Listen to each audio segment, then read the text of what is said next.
This is... What a week. What a week.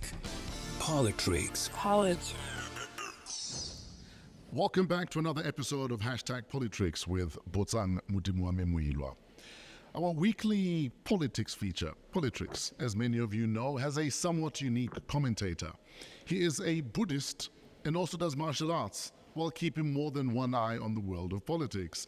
So unlike certain political entities, we don't think he'll be the subject of any confusion.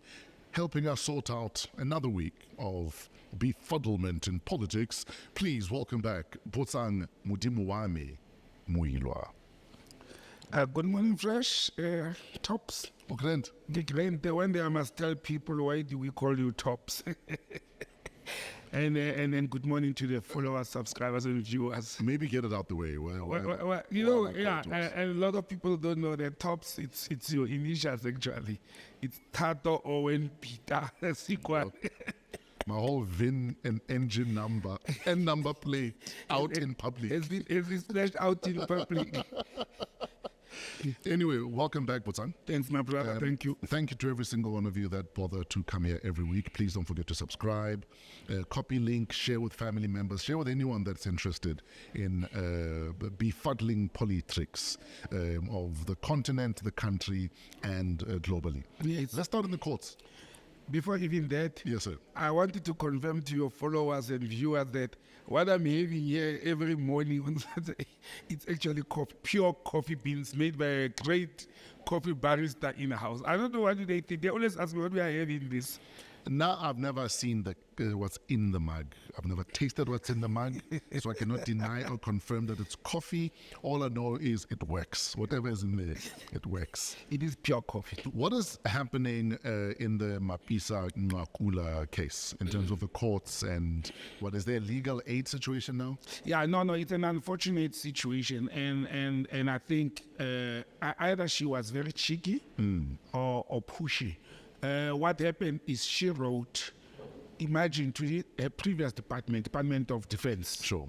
To seek legal aid. He wrote to the head of the director of legal, general, responsible for legal processes. But why would she ask her former employer for legal assistance? Because everything happened while she was the Minister of Defense. Okay. But I think where she's missing it, there's three wrong things that has happened. Okay. One, she's no longer in the department and she's been criminally, privately prosecuted. Yes. This is her charge in her personal capacity. So if the charge was you took money to give to soldiers because the soldiers were hungry. Exactly. Maybe the department should, yes. But this is allegations of private corruption. So you can't expect your former employer just because you were occupying that because position. You took something at PEP. You understand? Yeah. Then PEP must be able to provide you with a lawyer. And sorry, PEP, we know people working for PEP are not corrupt. Yeah. But Fresh, that's the first part of it. But also it has an element of entitlement. Who said to political office bearers when they're occupying a political position, therefore the state must always dish money, especially when the charges and the processes were not along the lines of you performing your duties. She was not performing her duties otherwise she would have been charged, or the department would have been charged. Sure. And that's why at times you find that the predecessor or the successor will carry on the responsibility of what the predecessor did. But this is not the case. The second element is she did not even write to one. They swap roles, the successor. It was musical chairs, yes. Yeah, they swap roles, He didn't write to her. They didn't even write procedurally. You write to the Secretary of Defense. The Secretary of Defense is equivalent to a Director General. Sure. He's a DG, so he's the person who's running the day-to-day activities. No, you don't write to the Secretary of Defense. You don't write to your successor, who is your colleague and your comrade and was also a Speaker of Parliament. You jump those people and you write to the head of legal. And actually that made Metandimudise very, very upset that his comrade could not even talk to him on the side. ANC Youth League women, comrade to comrade, colleague to colleague in the cabinet, because they are members of the executive, and decides to write to not so junior, but a lower rank, not even the correct person. And I think it's very wrong what she did. And I think Mema Pisangakula must just, make peace with this process and focus on defending herself or proving her innocence. Instead of trying now you have squeezed money, you are alleged to have squeezed money out of government coffers. Sure. Now you want to squeeze it further. And I don't think it's fair on us as citizens as well. So that's what happened. That's the status of the case at the moment. Sure. And also on that, so to add, did you see the list is out of the key witnesses? Yes. That were, and there's something that we need to clear. Okay. We didn't talk about it, but there's been on the news that there's a name of advocate. What is his name? The famous advocate, Zola Majavu. Sure. On the list. The list was made public by the Sunday World. Okay? It was, he denied. Mr. Majavu didn't deny that. He said he was never approached. Sure.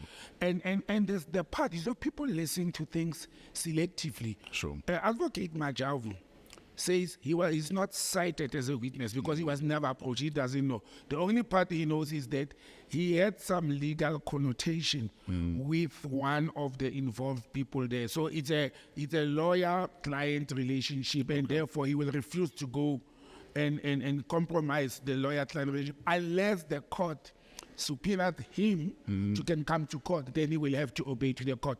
So one has to be very clear to say whether advocate Zola Majavu is a witness in this case or not. I can tell you specifically sitting and within confidence that he is on the list of the witnesses that are there, but the NPA hasn't approached him. The list that I'm privy to is the list that was provided to Mayor Mapisa Ngakula. And that's where the list of witnesses. And why does she have the list? Because in court, providing you with court documents, you will have the list of possible witnesses that the state is going to call. So that's how this matter came out. But Zola Majavu had said, not at the moment, not at this stage, unless there's a subpoena. And I think he's doing the right thing. Sure. Let's stay in the court.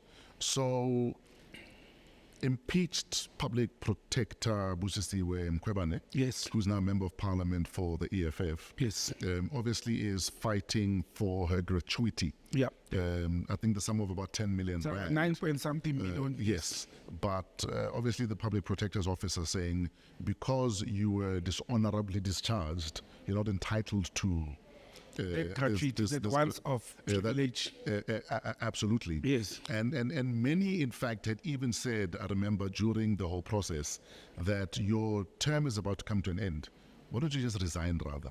Because if you're impeached, that's one of the consequences of an impeachment. Yes. And the writing was pretty much on the wall halfway through that you will be impeached. She will be impeached, yes. Why do you think she hung on, though? Look, Fresh, two things. We spoke about it in the past. She hung on, and I think the matter was a matter of pride. I didn't do anything wrong. I'm being impeached not because I've done something wrong, but because I've been losing cases. Who said every lawyer wins cases? Who said every judge, rules correctively? I think it was more of pride, and I think it was a political battle as well.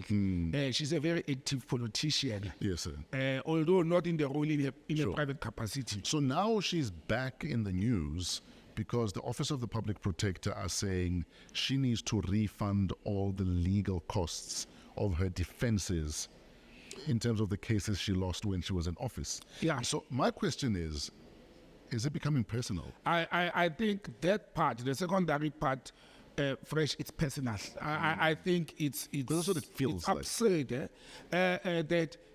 Are they saying if you are in the Office of the Public Protector, as one of the examples, all decisions that you make cannot be challenged, cannot be reviewed, or cannot be taken on review, or you cannot even lose. The court can. It has happened with almost all public protectors. Maybe in her case, and I'm using the word maybe very carefully, at a marginal scale that's more than others, but he didn't do anything wrong in a personal capacity. She was performing her duties. And why did they pay, for example, if they have challenged those, the Office of the Public Protector, if they have challenged and it paid, why did they do it in the first instance if she didn't qualify to can use those resources? Even in her personal case against the Office of the Public Protector, they provided legal aid. They I remember at some stage, for the case to proceed, they needed 34 million. And the government made provision for the 34 million. They can't come now. I think they want to drain him. There's this practice in the public service where they drain people of money. They suck you dry and frustrate you. And I think or draw out court cases. Yeah, you understand. Yes. So I think it's being personal, and I don't think they will win on this one. I don't think the public protector is supposed to know. I mean, they are actually infringing on her right as a public person at the moment. The same story with the fringe benefit of once-off payment on. I still have to see anywhere where it says, if you are impeached, you will lose that.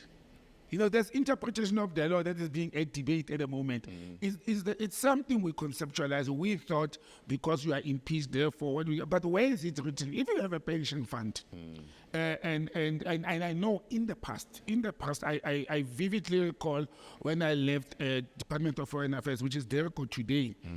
If you were unceremoniously removed from your position because of wrongdoing, the government contribution to your pension fund, you were not entitled to it. Okay. But the law subsequently changed because the government contribution or the employer's contribution to your pension fund, it's actually part of your income that you negotiated. Oh, yes. Understand? So the law changed. But when I left DERCO, I didn't get what the government had contributed towards my pension. Sure. But the law has changed. So I don't even think to say she's not entitled. It was a benefit. You taking up a job to say at the end of your term that if it was specific, and legal people always use the word expressly stated. If it was expressly stated that if you are impeached or unceremoniously removed, then she has no case to stand there. But you know what? I just thought the Office of the Public Protector and the government have had their share and battle done with Advocate Busiswe Mkhwebane.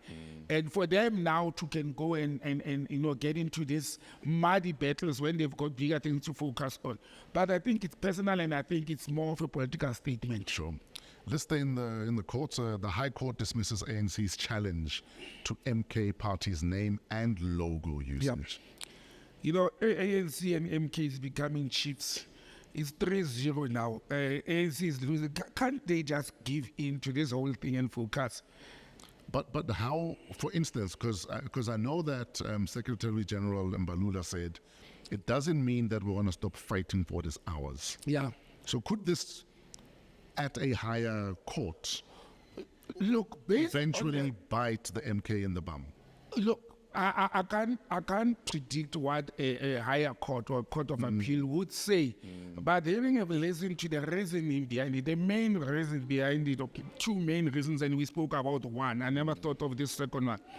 The first one was that Umkhonto was disbanded. Sure. And it was never patented to be owned by the African National Congress. So it was the wrong applicant in court. So they don't own it. Secondly, the court said something very critical in this instance by saying when Umkhonto they even referred to the founding papers, was formed, and even the name says that it's the spear of the nation. So the nation, including us, who were never members of the ruling ANC, we have a claim and a right to Umkhonto because there's a spear of the nation. And we are, and it's not of a political party or a charterist party or what. So that for me was very damning. I don't see a higher court coming with a different position to what this court has said, or an appeal court. I don't see them coming with a different position. And look, are they going to go and waste time and give MK more publicity? They've won 3 of them. There's one to go this week. The Constitutional Court. Now the IEC has taken the Umkhonto to the Concord for the Section 145, paragraph 1E. They've taken them to court. What the IEC has done well and correct this time is to cite the 2 initial applicants that Jacob Zuma must not be on the ballot. Now they are cited in the Concord application. And on Tuesday, the Concord, they gave Umkhonto an ultimatum until Thursday to submit arguments and opposing the application and so forth. But the logo and what, I don't know if the ANC has the appetite to do that. Elections are 5 weeks away, fresh. Why would they want to go to court and appeal? What are the chances? It's the principle, Pedro. Okay, but the principle at what cost? You see, the elections are like competition. Sure. It's a competition now to say who will win. The time and the resources and everything else that they are using to defend the principle. If I was them and I think there's a principle, courts have time frames. You can review, you can take a matter on a review or an appeal. I will wait for after the elections. Sure. And then focus on this and see how they perform. What if they perform very badly? Then you can go back and drain them the money. You understand? At the moment, I don't think it's wise because they're giving MK party publicity. They are losing money, they are losing resources, they are actually even irritating some people. There's a distraction almost. There's a distraction instead of them focusing on their election campaign. I mean, driving to the studio, I looked at the, what do you call them, on the boards? Yeah, the posters. The posters and placards. And I'm struggling to find ANC placards. So very few. I was about to say. I thought it's my eyes. I see more EFF and I thought, okay, maybe it's the red color. But then I see GA, then ANC. The coin has flipped. The number 3 is number 1. Let me tell you what I think it is. Yeah. I think partially because of this distraction, they haven't necessarily rolled out the machinery. The machinery. Because when the machinery gets going, we know what you will know. Yeah. We don't know that the ANC is on the ground. You know what I mean? So I suspect either there's a delay for strategic reasons or other reasons. But the minute they start rolling out, you will know, you will see it, it will be all over social media, it will be on every remaining billboard. Okay, hopefully we'll see. Maybe so. Yeah, but I don't see them. I don't see the ANC usual campaign. Maybe they want to do it in the last minute. I've said, before on this platform that South Africans are people of instances. Sure. Don't go and try and recruit a South African for your music show or for 3 weeks before and say, I'm going to inform people. Inform them 3 days before. They'll fill up the house. But if you give them notice in advance, it's not going to work. Even generally with eventing, your average event will not pre-sell tickets. Yeah, because they know people decide today that, okay, tomorrow I'm going there, yeah. And that might be part of the strategy. Maybe it's their strategy, but yeah. Look, the last cases, and we are waiting for the decision this week of the Concord. Maybe after this, there'll be 4 weeks to go to elections. We'll be entering May. Maybe the ANC will roll out their election machinery. In fact, another story that I saw online was the fact that the delay in putting up the ANC posters is possibly a shipping container delay. Oh, yes. I didn't see that. That's another story. Why would they print posters abroad? That's what I'm asking myself. Of printing posters abroad. And they will come, maybe they print them in China and they will come with typo errors, and that will be embarrassing. And I hope that's not true, because that could actually, if it's true that ANC or any political party is printing the election posters abroad, when we have unemployed youth, when we have companies that can print and produce those posters locally. When they're comrades with printing companies. Yes, then actually they'll be decampaigning themselves. Yeah. Absolutely. The extended Public Works program is turning 20. What on earth is the extended Public Works program, and why should we care about these past 20 years? Well, we should care. We should care about the 20 years because it's been 20 years since the government launched that program. Sure. It's a program of the Department of Public Works in collaboration with other government departments like labor, for example, small business, and with the SETAs as well. Those sector education training bodies. So what happened 20 years back, and the government came with this beautiful program. I have had an interaction with that at some stage for almost 2 years. I was senior manager, project manager for an EPWP program, and we were training with the department of, it was called DIT at that time, Environmental Affairs and Tourism. Sure. So we were training youth. It was targeting youth, skills development, training, and preparing them for jobs. Sure. What the government did wrong that time was to upskill people, which was actually did right, was to upskill people. There were learnership programs that will last a year, or a 2 month short skill development program. For example, a person will be taught how to prepare a hotel room or a tourism room. What lacked at that time was to link this EPWP program to job creation and to placing of people. Because I know in the personal projects I worked on, one of the things I had to do was to go to, in the Northwest Province, to go to game reserves and look for a place for these people to do practicals, you understand? But after that, they will be loitering in the streets. Now the government is saying, in celebrating 20s, which I personally think the EPWP program was a successful program. I think it was a good initiative. And we have made a lot of recommendations before to say, link it to the labor-intensive program. Sure. There are 5 million jobs that President Ramaphosa has been promising. And link it. The most important part, which I've heard this week, was that now they've even drawn the private sector. It's no longer a government. They've drawn the private sector. The event took place in Buffalo City. That's the name I wanted earlier. Buffalo City, for example, they've approached the VWs, in the Eastern Cape, the factories there, to say, we have now identified as a nation that we need what we call skills of technical skills, AMBACs and so forth. If we train these people through learnership programs, in collaboration with the Department of Labor, in collaboration with the SETAs, can the private sector also tap into that pool in order to give these people sustainable and permanent jobs, unlike training them and letting them idle? And when you look at it, it's 20 years. So if they have taken a 20-year-old kid after matric that time, that person is 40 now. So if that person is still struggling to find employment, and 20 years back he had a learnership program, and so it defeated the purpose of upskilling people. So I think it's a good initiative that the EPWP program must go to mining sectors where there's mine towns like in Mpumalanga, Limpopo in the Northwest, where there's industries like Gauteng, as well as the Eastern Cape. They should approach them. In Cape Town, in the Western Cape, you know what? They've now added something that's very interesting in the EPWP. They are going to train and upskill youngsters on fishing.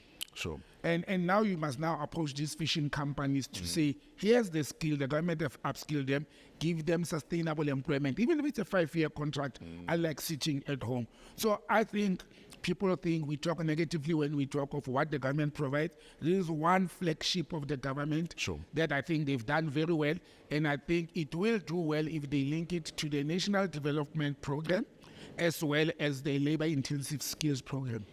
Some people still argue against having a basic minimum wage, saying that a basic minimum wage then makes it difficult for smaller companies to create employment, to hire people. What are your thoughts on that? Well, first, it does when you are a small company and you've got a small business and you need skills here and there. So I think it does create a problem. Instead, somebody would say, a cashier at a normal chain store supermarket, they take home 4,000, okay? Which is still rubbish. It's absolute nonsense. But then you have a small company, Botsang goes then opens a coffee shop, and I need a hand to help me because I can't do it alone. So at the moment, according to the laws of this country, I cannot employ the second person, another hand to help me, because if you look at the minimum wage vis-a-vis what I will be making, I may not afford to pay that person. But you may also find a person who's on the street and say, instead of me sitting on the street and wait for 350 rands of social grant, I would rather come and work hand in hand with you and help you to make coffee, understand? And then I'll make over 2,000 rands. So it's a catch-22 situation. But again, we are living in a democratic state. I think it's not exploitation.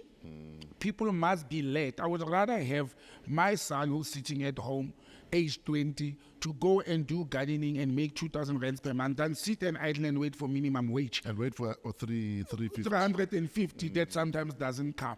It's a catch-22 situation. Minimum wage, I think it's a good thing in big sector formal employment. I think they should categorize it, not to just almost have a sliding scale. Yes, they must have a scale. According to maybe your turnover as a company. Exactly. And let's use domestic employees, for example. If I live in a 2-bedroom house and you live in a 10-bedroom house, and then we stick to the minimum wage requirement, my domestic helper will be doing work in a 2-bedroom house with 2 people. You've got 10-bedroom house with 6 kids. So again, the imbalance there, the hours of working, the intensiveness of the work. So it needs a little bit more of work to categorize it and so that we can aid the situation. I mean, the government says you must pay people minimum this amount, but they give graduates 350. So they are also not doing what they say people But it's must a grant, though. Yeah, but a grant, what's the purpose of that? That's why I'm against grants, by So the should way. there be a minimum grant then? There should be a minimum grant. And I've made Gaddafi's example. Yes. In Libya, I've used that example to say, Colonel Gaddafi came with, they said, we take kids to school, we graduate them. If they graduate, if we can't give them job, let them give them the salary equal to, or at least half. Or at least half. The doctors that are striking, that are looking for jobs. If we can employ them, let us give them. We took doctors to Cuba, to Russia to study youth. They are qualified and we can employ them. For bureaucratic, not to say we don't need doctors. There's too much red tape in government achieving things.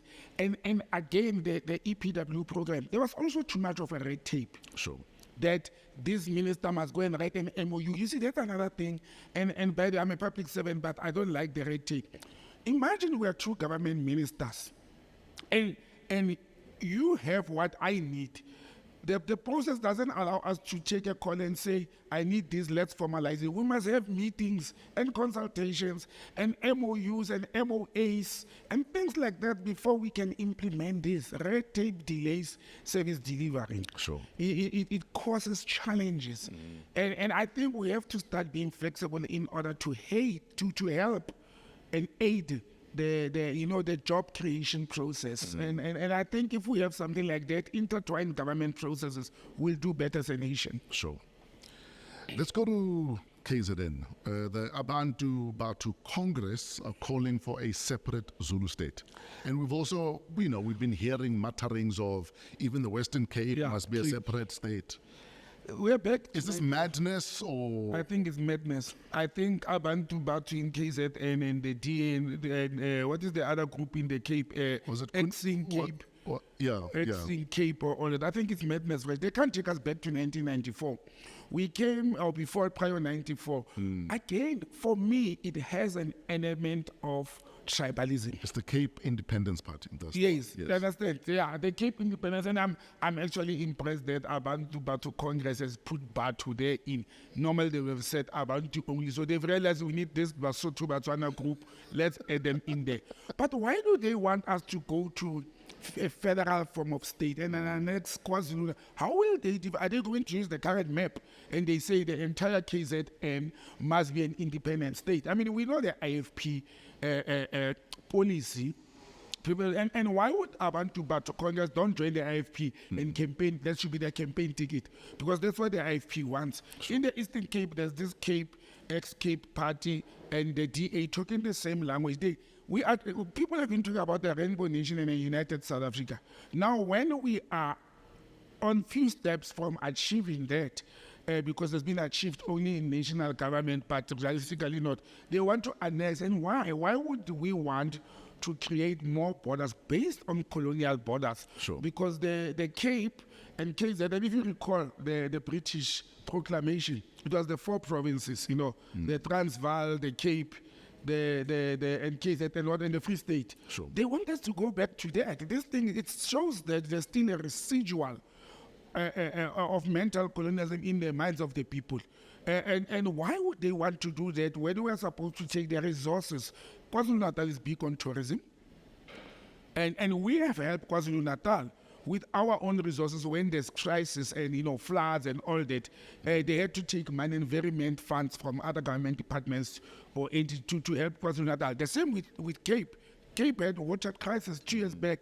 We had to stand up as national government and help the Western Cape.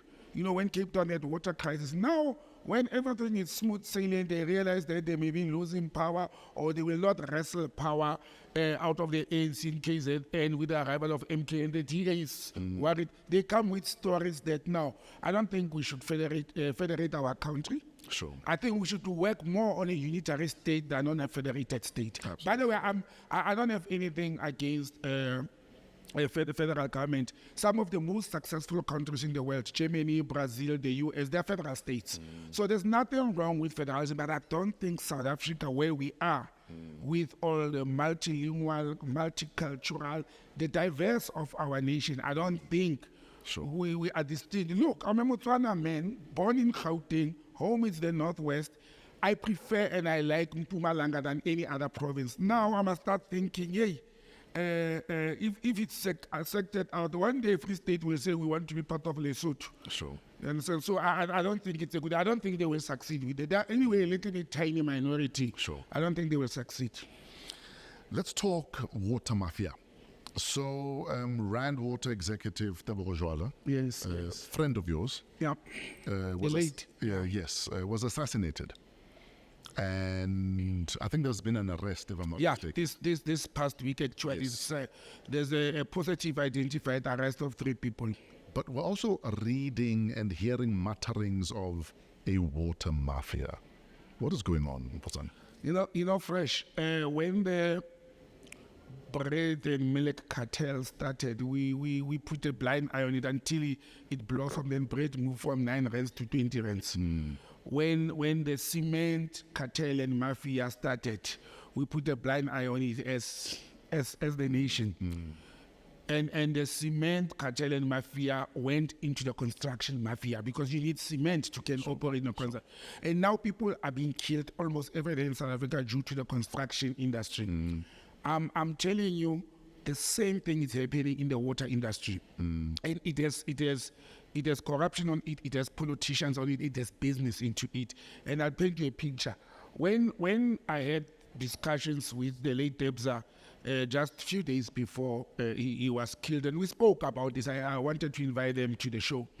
He was explaining to me where is the problem. Why are people fighting for water? It is not fighting for water, actually, in the water mafia. It's the business of water. It's the business of water. It's the business of fighting for taking water to the people. And I'm one of the people who strongly believe that the crisis of water in the country, like we had the crisis of electricity, and we now know that the electrical crisis was manufactured. Okay. People putting stones, rocks instead of copper coal, people not servicing boilers and things like that. The same thing is happening in the water industry. So are you saying there is big money to be made in the non-delivery of water? And I'll tell you, I'll break it down for you. Okay. One, do you know that the Oppenheimers, they've taken billions of their mining money to can invest on JoJo tanks, and I'm using the word JoJo tanks. Why would a miner go and invest 2 years before water crisis?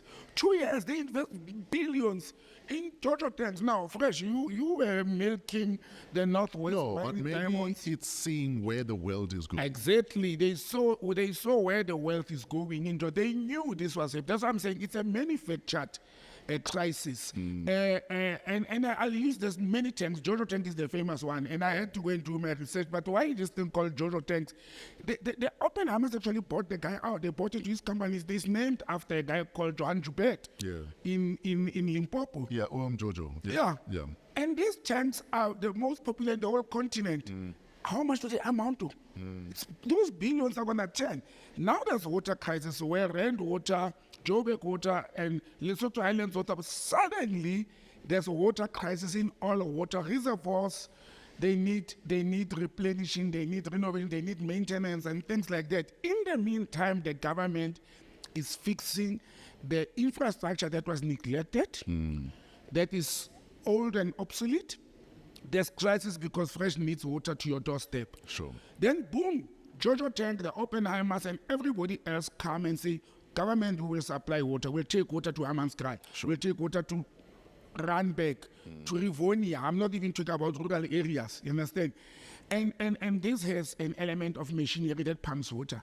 The JoJo tanks that moves the water. So now, for me, it's a political statement and it's an economic issue as well. Sure. Whether they saw the crisis, I say they created the crisis.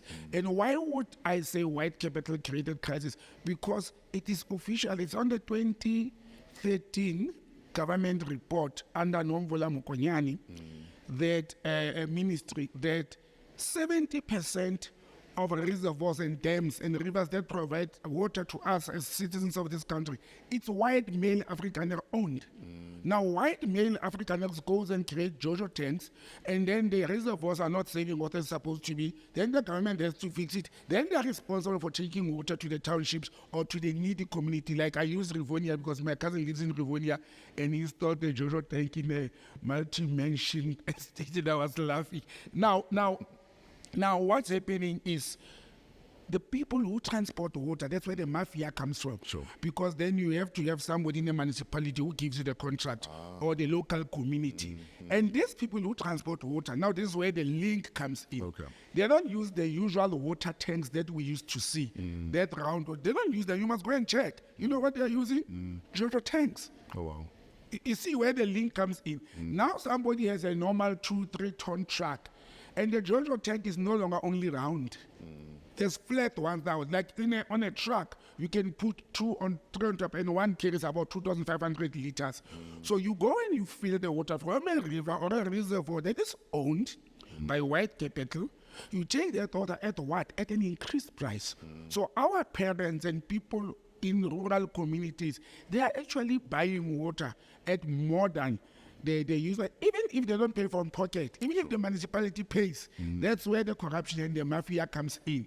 Because if the government was giving you a liter of water at 14 cents, now these people are charging the government 27 cents for, you know, that you can deliver the water. So there's big money in supplying water. There is big money. You can live being a DJ and a podcast host. You can just get a truck and 3 Jojo tanks. You'll make millions out of, but there's bullets flying as well. Yeah. Understand? These people are killing each other. You go to Brett, go to Mutuklung and those areas and see how at some stage a municipal manager was actually neglecting to go to the office and delivering water. And you can say if a person leaves his official government position to can get into a water delivering business and Hammanskrall and all that. And this is where the killing and the mafia comes in. So I think we are not aware that we are not privy enough to can focus on people creating crisis in order to make money out of crisis. I'm telling you, come a year or two, I'll play this episode. We'll be having water shedding very soon. It's gonna spread out of until people have made enough millions. Like now, we don't have crisis of electricity because they've made enough millions with us buying inverters and solar panels and all that. I was gonna say to you, for instance, like we haven't had load shedding 27 days now. In a while now, and a lot of cynics are saying it's because elections are coming.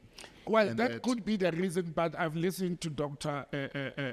President Zoramukopa saying, no, but it's because we've been servicing our boilers, we've been doing this. And you ask us, why didn't they do them before? Understand? So people I've listened to him, but the nation is saying, no, it's because of his elections. I don't think it will influence the people's decision. Because we know after elections... People are not that dumb.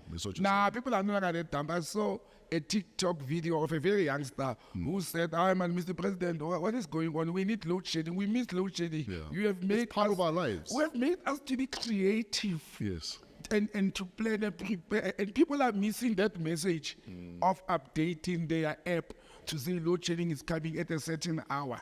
And you can see how funny a nation we are. We even make fun. There's never a dull moment in this country. No. And I think that's one thing I appreciate about social media users in this country. Yeah, very creative. That it doesn't matter how bad things are, we will find the silver lining in that cloud. They're human. And we'll laugh about it. Yeah, then we'll laugh about it. But now, I think it is both. The electricity issue, I think it's both political, it's electionary, but also let's not take anything away from men and women at ESCOM.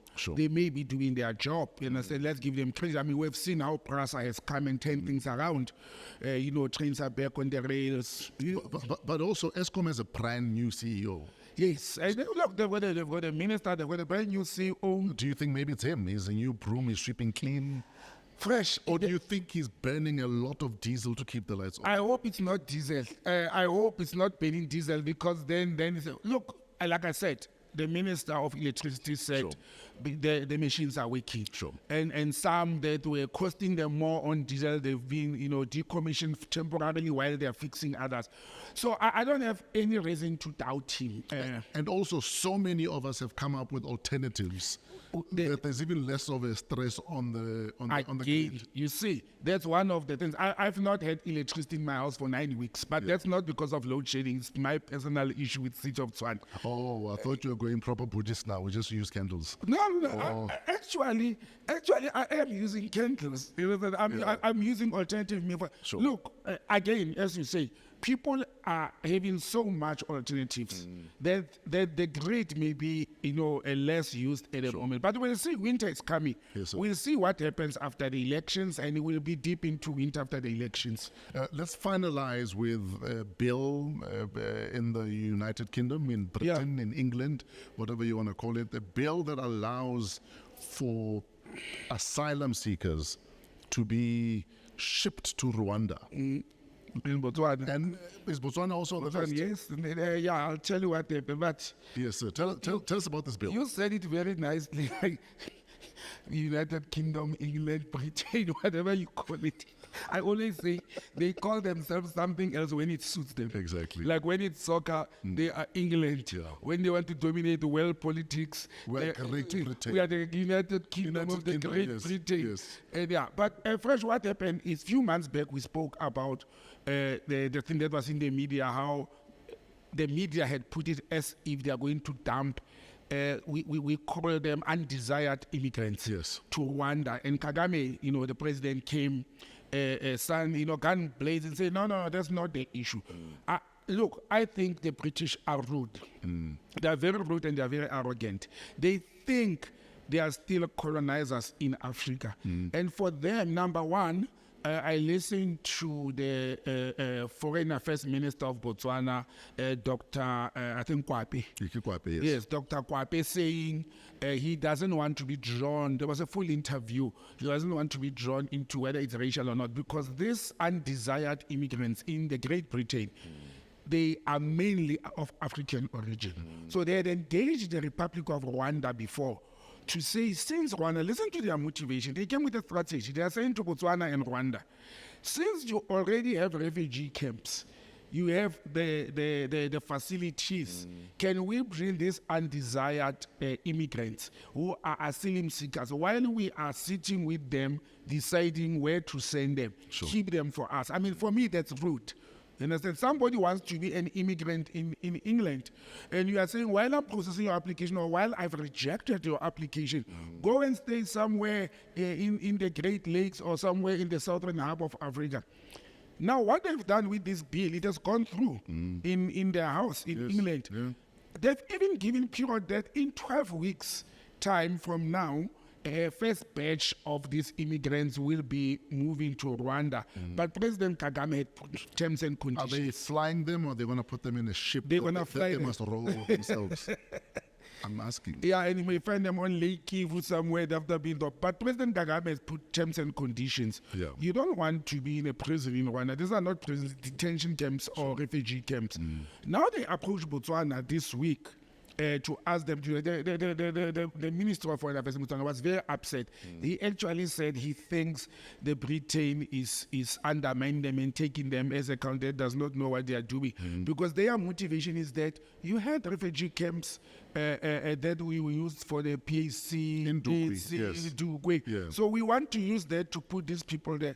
And the minister said, but how many Botswanas are in that list? 0. Yeah. So why do you think we must keep them? Why don't you talk to their accountants? Why don't you keep them? Yes. He refused to entertain it. Thumbs up to Botswana. They took a very, very, affirmative position and stand to say, no, we are not accepting it. So that's what they want to do. They want a place in Africa to can put, and I use the word undesired, that's what they are called officially, detention camps for them to wait there. In the meantime, they don't want them. Like storage.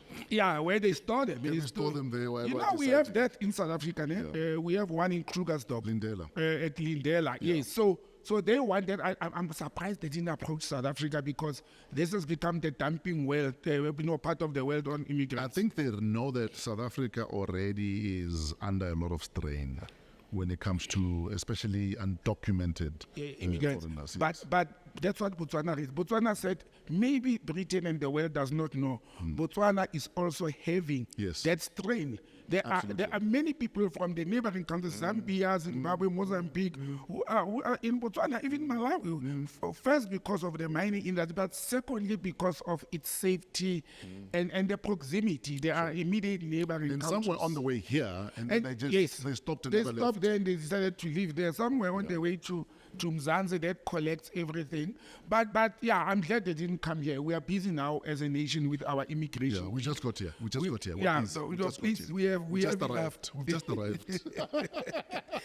But yeah, and I'm actually glad that you raised the issue of the bill from the UK, Botswana, and Rwanda and all. Yeah, but that is what is happening. I'm glad you raised it because did you see one of the complaints this week on, I don't know if Kuvel saw it, or one of the viewers or followers, is that you Botswana guys, I'm watching you didn't do global news, international news. I want to respond. We did. Yeah. We did do international news last week when we spoke about, what did we speak about? We spoke about something.